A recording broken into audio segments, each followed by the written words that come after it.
Hi everyone, today we're gonna discuss about treatment methods which we can use, psychological treatment methods which we can use to treat phobias especially. So there are so many options. So one is among them is behavior therapy. Behavior therapy considered to be a very common and it's very effective therapy when it comes to the case of phobias. So there are certain factors which is most important in the success of this therapy. One is that the patient's commitment to the treatment, and another one is that how well the clinician identify the problem and the treatment objectives. So among a variety of behavioral therapy, the most popular one which and most effective one to treat phobia is nothing but then systematic desensitization. This method was developed by pioneered by Joseph Wolf. So this is a method where the patient is exposed serially to the phobic object, or maybe we can say that patient will be exposed to a series of that will happen in a hierarchy manner. The patient will serially exposed to a predetermined set of anxiety provoking stimuluses, and that will happen in a hierarchy manner. In the beginning they will be exposed to a least fear provoking object. Then from the next step the little more intensity will be added, and from the least fear provoking object to a most frightening object. That's how they set the hierarchy, and patient will be slowly exposed to each stages. So during this session, patient might feel some kind of uncomfortableness, or maybe they might feel that anxiety.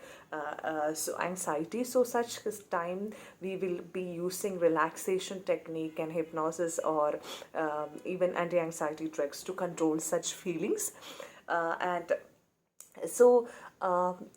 As they once as they progress in the stages, as they become desensitized to each stimulus which is there in each hierarchical stage, and in that scale the patient move up to the next stimulus, until and ultimately what previously produced the most anxiety no longer elicits the painful effect. So till that we will be doing the gradually they'll be proceeding with the till that moment.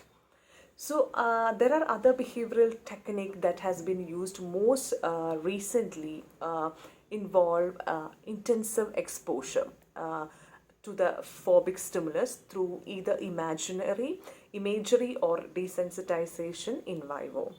So and imagine so one is in the imagery, in imaginal flooding, the patient is exposed to the phobic stimulus for as long as they can tolerate the fear, until they reach a point at which they can no longer feel it.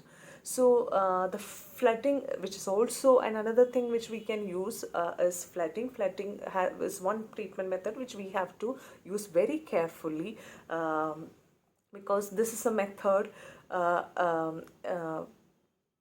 in vivo requires the patient to experience similar anxiety through the exposure to the actual phobic stimulus. But this method is not advisable for every patient, as it involves certain risks. Another major important therapy which we can use in specific phobia, or in order to treat phobia, is insight-oriented psychotherapy. So when a clinician take the decision to use or apply the techniques of psychodynamic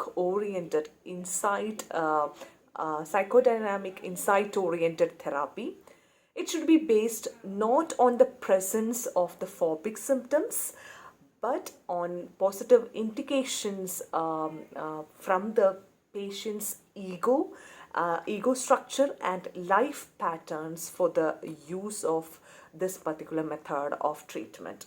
So insight oriented therapy basically enables the patient to understand the origin of the phobia, So where is it exist from, and the phenomenon of secondary gain, and the role of resistance, and it also enables them to seek healthy ways of dealing with anxiety provoking stimulus. This is what they usually do in insight oriented therapy. So there's another therapy, which is another important therapy which I want to talk about, is virtual therapy. Since this is the era of technology, technology has even helped to improve or benefited a lot to the health profession as well. So one among that is such a therapy I want to talk about is virtual therapy. So in phobia also, virtual therapy found to be very effective.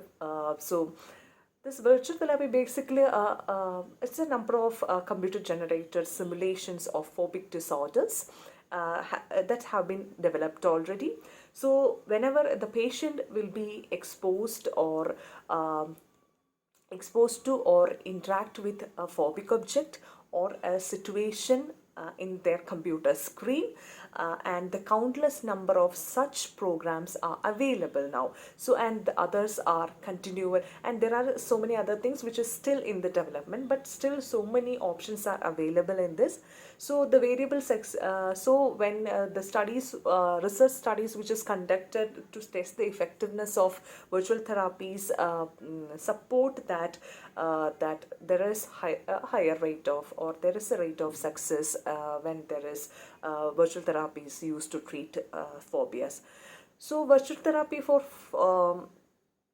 phobia is found to be a good option. So it is still in the process. It's still in the process of developing, but studies talk about virtual therapy being a good option for treating for phobia. And other than this, there are so many other therapies, so alternative options which we can use in when we talk about the treatment of phobias.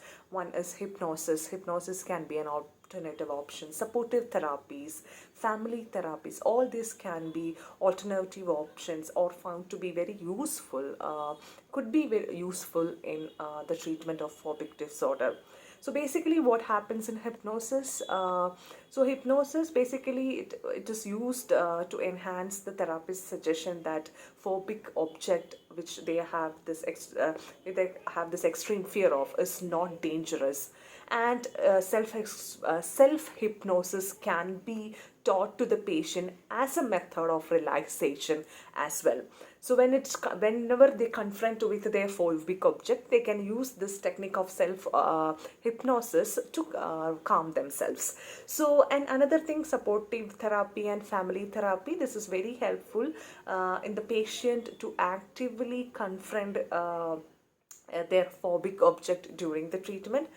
And not only can family therapy enlist the aid of family in treating the patient, but also it helps the family to understand the nature of the patient's problem, and it helps to create an encouraging and a rewarding environment for the patient that can be very much that can act as a contributing factor or a benefiting factor for all the other measures which we are taking to treat this particular condition. So these are the few options. There are so many other options as well.